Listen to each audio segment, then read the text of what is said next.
प्रातः क्लास चल रहा था 13 अप्रैल 1968 शनिवार को 8वें पेज के मध्यांत में बात चल रही थी कि फूड मिनिस्टर तो शिव बाबा है ना, परम पिता परमात्मा है। देह का फूड मिनिस्टर देह की परवरिश करने का या आत्मा की परवरिश करने का? आत्मिक सुख, अतीन्द्रिय सुख। और जिनको आत्मिक सुख मिलता है वो तो फिर और स्थूल सुख इंद्रियों के वो तो ले ही लेंगे। तो बताया वो फूड मिनिस्टर तो एक ही परम पिता परमात्मा जो आए करके इतना अनाज देते हैं। अनाज माने ताकत। अनाज में ताकत होती है या फल सब्जियों में ज्यादा ताकत होती है? अनाज में ज्यादा ताकत होती है। इतना अनाज देते हैं बाबा जो तुम जन्म जन्मांतर भरपूर रहते हो। इतना देते हैं जो अरे बच्ची ये इस लाइफ में बाबा कहते हैं ना 12 आने इसने बेचा है इस लाइफ में। अनाज किसने? ब्रह्मा बाबा ने 12 आने में 1 मन अनाज बेचा। इसी जिंदगी की बात है। 10 आना 12 आना का 1 मन माने 40 किलो लगभग। तौला और चौथाई और ये होते थे ना है बटखरे। परंतु उस समय में हम ऐसा भजन से करते हैं, मन के हिसाब से दे देते हैं। मन तो जानते हो ना, मन माने दिल। दिल के हिसाब से दे देते थे। कोई तौला ताली की जरूरत भाई, हाँ इतना होगा। और कोई वो भूंगरा, चने नहीं भूंगरे। भूंगरे के पास जाते थे तो वो भर करके दे देते थे अपने बर्तन में। उनके बर्तन है उतने वजन के होते थे तो उसमें दे देते। पाई देते थे वो छोटी रख दिया। पैसा देते थे तो बड़ी रखते थे। तो वो बड़ी टोकरी, बड़ी जो हंडी होती थी या मिट्टी का बर्तन होता है उसे भर करके देते थे।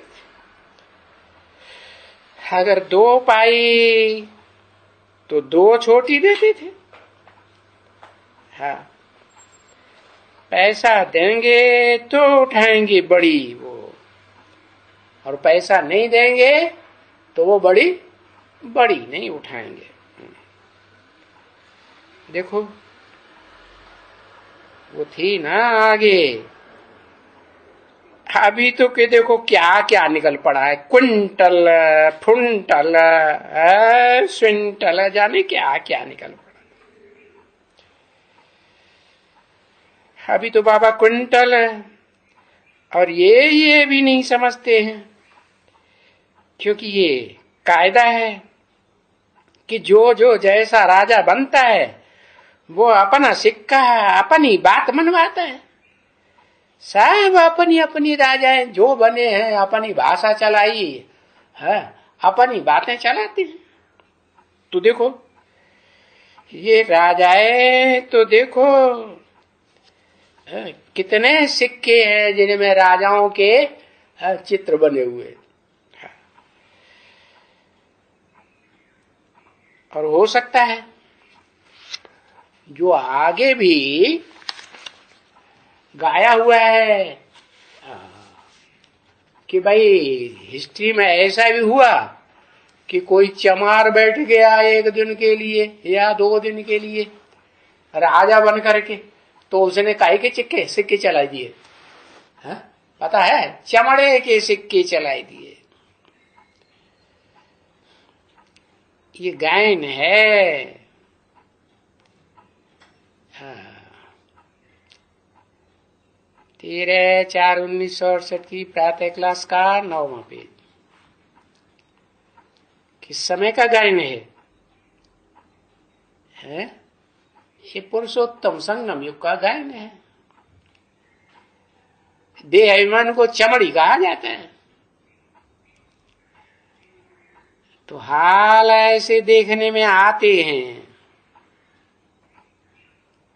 अभी देखो, सोना तो छोड़ो, चांदी का क्या हाल हो गया है, कितना भाव बढ़ गया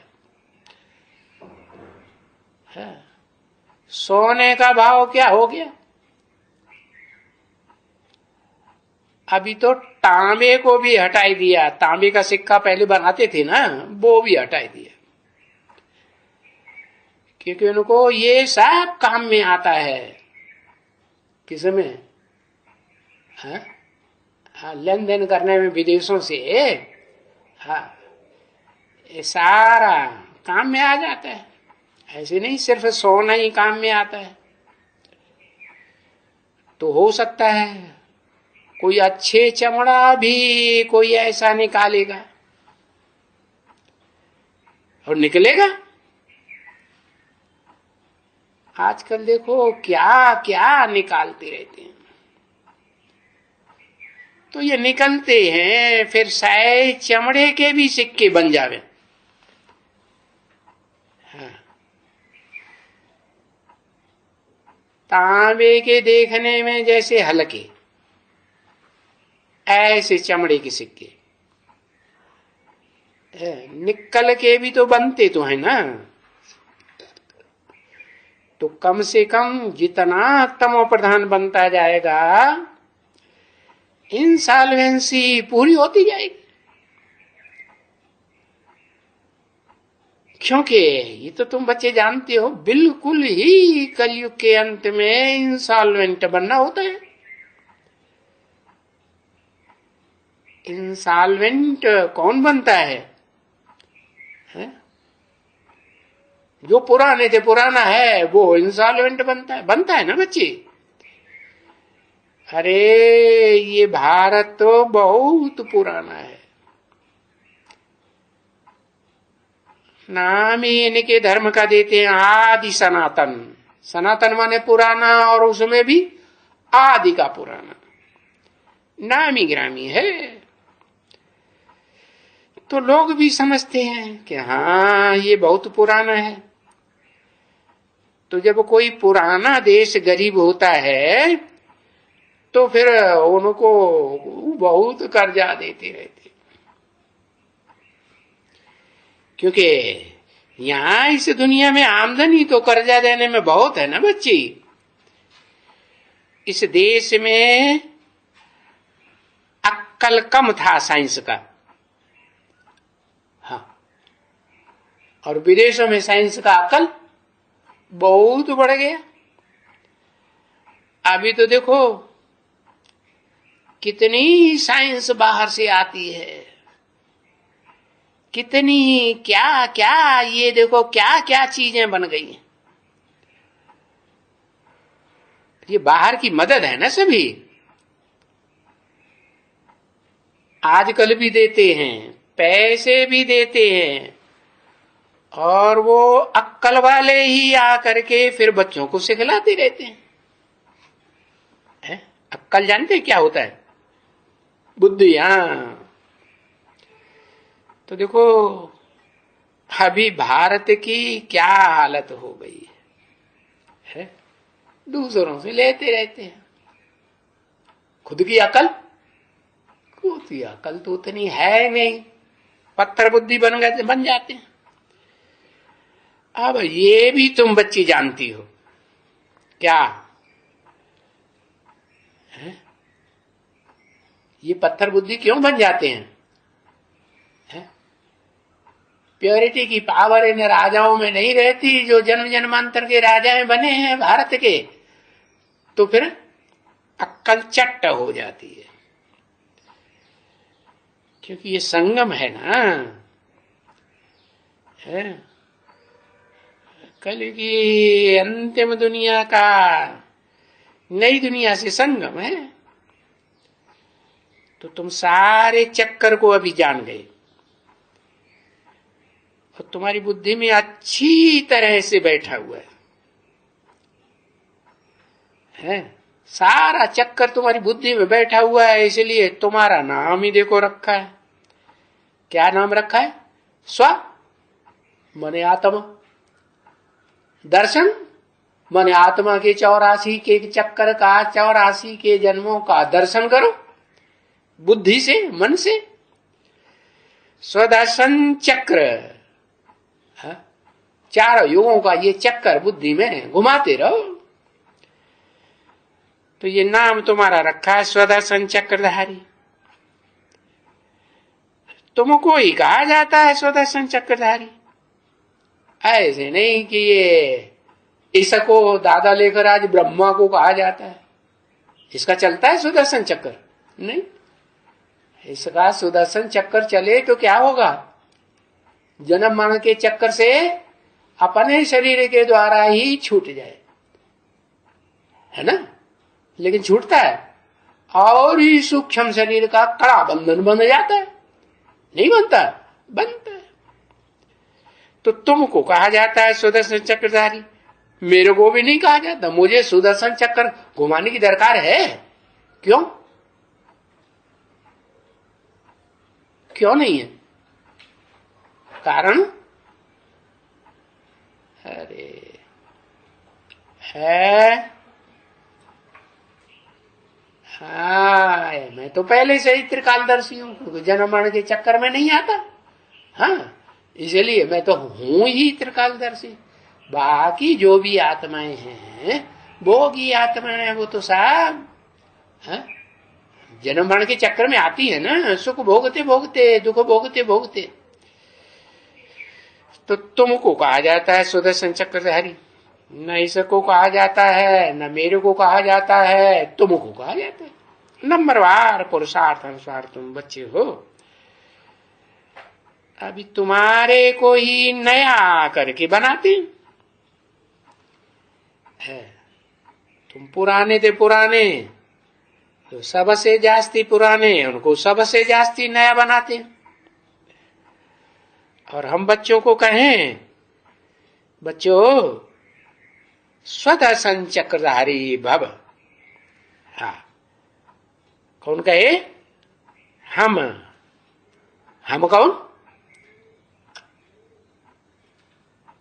है? हम माने कम से कम दो तो होने चाहिए ना। तो हम कौन हो गए? हाँ, एक तो आत्मा, जो सदैव आत्मा ही है, supreme soul, heavenly God father है, सदा शिव ज्योति। और दूसरा, वो आत्मा निराकार जब तक साकार में प्रवेश न करे तब तक कोई व्यक्त रूप पकड़ेगा नहीं। तो बताया हम दोनों निराकार और इस सृष्टि रूपी रंगमंच पर सदा काल साकार, दोनों मिलकर के बच्चों को कहें, बच्चों सुदर्शन चक्रधारी भव।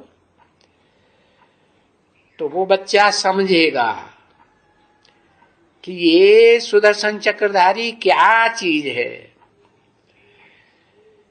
ये पता नहीं ये कहाँ की बात है? अरे कहेंगे ये कहाँ की लैंग्वेज है? अरे है, ये तुम बिना समझाए कोई समझेगा? नहीं समझेगा। तुमको कहते हैं कि सुदर्शन चक्रधारी भव, क्योंकि तुमने सारा ज्ञान बुद्धि से समझा है। अगर कोई भी हो वे पुजारी, तो क्या कहेगा? वो तो फौरन कहेगा सुदर्शन चक्रधारी तो विष्णु था, उसको 4 हाथ होते, तुमको कहां से हो गया? उसके एक उनके हाथों में शंख चक्र पद्म ये दिखाते हैं ना। हाँ, तुम कहां से? तुम्हारे हाथों में तो शंख चक्र गदा पद्म है ही नहीं। है क्या? नहीं है। अच्छा, शंख नहीं है, ये मुखरूपी शंख नहीं है, हा? और चक्र अभी तो बताया, स्वदर्शन चक्र आत्मा का 84 जन्मों का चक्र बुद्धि में घूमता रहे। हा? गदा, हा? गदा तो कैसा होता है? तलवार की तरह धार वाला होता है?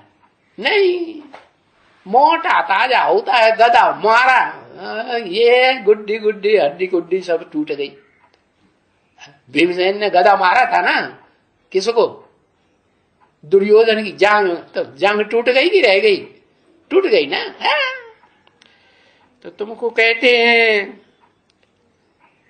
सुदर्शन चक्रधारी, वो कहते हैं नहीं विष्णु ही था। कौन? पुजारी लोग कहते हैं ना, जो विष्णु की पूजा करते हैं, समझे ना? उसका ही सुदर्शन चक्रधारी नाम गाता आता है। जो भी शास्त्रों में या गीतों में गायन है, उसी का ही जो क्या नाम कीर्तन वगैरह गाते हैं ना, उसी विष्णु का ना गायन है। अरे ये इन विष्णु को क्यों कहते हैं? है? और इनको क्यों कहते हैं? कहता हूं इनको कहूंगा सुदर्शन चक्रधारी तो भी मुझेगा ना। तभी बाबा इनको कहते हैं, बच्ची नया नया कोई आएंगे तो बाबा ऐसे ऐसे बात करेंगे। तो बाबा फिर आएंगे तो फिर नई बात निकालेंगे वो शुरू से। क्या बात निकालेंगे? कि भाई बच्चे, सबके बेहद के दो बाप हैं। एक आत्माओं का बिंदु बिंदु आत्माएं है ना, निराकार बिंदु।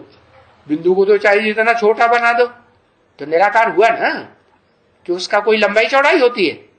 होती है? नहीं होती। तो निराकार आत्माओं का बाप सुप्रीम सोल ज्योति बिंदु सदा शिव ज्योति है। और दूसरा साकार शरीरधारी जो मनुष्य मात्र हैं इस सृष्टि रूपी रंगमंच पर, उन सबका बाप है। जिसे कहते हैं आदम, एडम, अर्जुन है। अर्जुन के ही रथ में आते हैं ना, शरीर रूपी रथ में। हाँ, तो देखो वो वहां से निकाल के शुरू करेंगे कि भाई दो बाप होते हैं बेहद के। वहां से समझाना शुरू करेंगे। ओ अलफ और बे। फिर प्रैक्टिकल में बताएंगे कि अलफ मना पुरुषार्थ में आदि से लेकर के जब से ज्ञान में आया हो तब से अंत तक खड़ा रहे। कौन सा अंत? जब तक देहभान रहे है मन बुद्धि में, तब तक पुरुषार्थ करता ही रहे, खड़ा रहे कि पड़ जाए, गिर जाए। हाँ, खड़ा रहे। और बे, उर्दू में बे को पड़ा डंडा कहते हैं। वो तो पुरुषार्थ करते करते क्या हो जाता है? कौन पड़ जाता है? घंटों लगाते, कोई तो लिखते ही नहीं। अब ब्रह्मा बाबा दादा लेखराज, हाँ, और वो तुम कहते हो ना दादा लेखराज। हाँ, तो देहधारियों का दादा है। आत्माओं का दादा है क्या? दादा तो बड़े भाई को कहा जाता है। तो आत्माओं का बाप तो सुप्रीम सोल शिव, और आत्माओं का बाप का जो बच्चा बाप है, आत्माओं का बाप सुप्रीम सोल, उसका बड़ा बच्चा है वो अर्जुन, आदम, एडम, आदिदेव, महादेव। तो ये दो आत्माएं हो गई। एक मनुष्य सृष्टि का बाप जो शरीर से और आत्मा से सृष्टि रूपी रंगमंच पर सदाकाल स्थिर रहता है या नहीं? हाँ। और एक आत्माओं का बाप जो आत्माओं के लोक में ही रहता है, इस साकारी दुनिया में सदाकाल नहीं रहता, थोड़े समय के लिए आता है। जैसे और धर्म पिताएं आते हैं, ज्यादा से ज्यादा 100 साल के लिए आते हैं अपना धर्म स्थापन करने।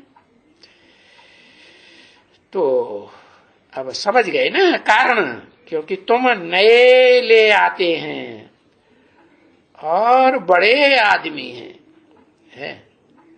बड़े आदमी को अगर न करेंगे तो तुम्हारा काम नहीं बनेगा। क्या नहीं करेंगे?